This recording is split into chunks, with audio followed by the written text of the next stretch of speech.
manipulated minds into thinking कि 10 साल 3 different coaching institutions में एक ही चेहरा कैसे हो सकता है. All coaching centers have manipulated minds into thinking कि 10 साल मेहनत करो और 40 साल मजे. Indian education system viciously murders those students. Suicide rate count करे तो शायद वो नंबर कोचिंग सेंटर के फीस से मैच करे. सवाल ये नहीं है कि आग किसने जलाई है, सवाल ये है कि एजुकेशन सिस्टम के हाथ में तीर किसने दी है. हम सब बच्चों की मौत सहेंगे पर इंडियन एजुकेशन सिस्टम का कड़वा सच नहीं. Honourable speaker, before I commence Kargil Diwas का सभी को नमन.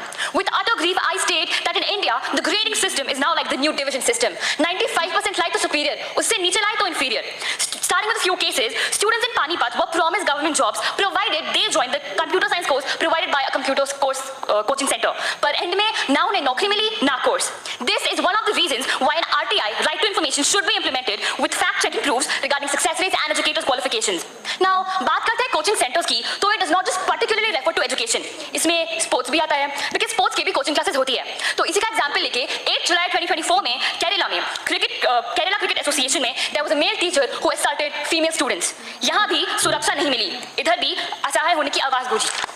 As usual, भारत में लॉ की तबाही हो चुकी है. As per the new recent regulations of coaching centers, no child under the age of 16 can attend any coaching classes. पर यहाँ तो IIT की प्रिपरेशन 6th grade से होती है. Secondly, false advertisement cannot be published. तो जब 2 coaching centers same बच्चे का क्रेडिट ले, तो हम जनता किस पे भरोसा करें? Secondly, 3 अखबार में 3 different coaching institutions में एक ही चेहरा कैसे हो सकता है? All coaching centers have manipulated minds into thinking कि 10 साल मेहनत करो और 40 साल मजे. पर कुछ लोगों के लिए वो 40 साल आते नहीं है. Why? Because the Indian education system viciously murders those students. Suicide rate count करे तो शायद वो नंबर कोचिंग सेंटर के फीस से मैच करे. बच्चों के भीतर ही कंपटीशन की आग जला दी है. पर सवाल ये नहीं है कि आग किसने जलाई है, सवाल ये नहीं है कि आग किसने जलाई है, सवाल ये है कि एजुकेशन सिस्टम के हाथ में तीर किसने दी है. हम सब बच्चों की मौत सहेंगे पर इंडियन एजुकेशन सिस्टम का कड़वा सच नहीं.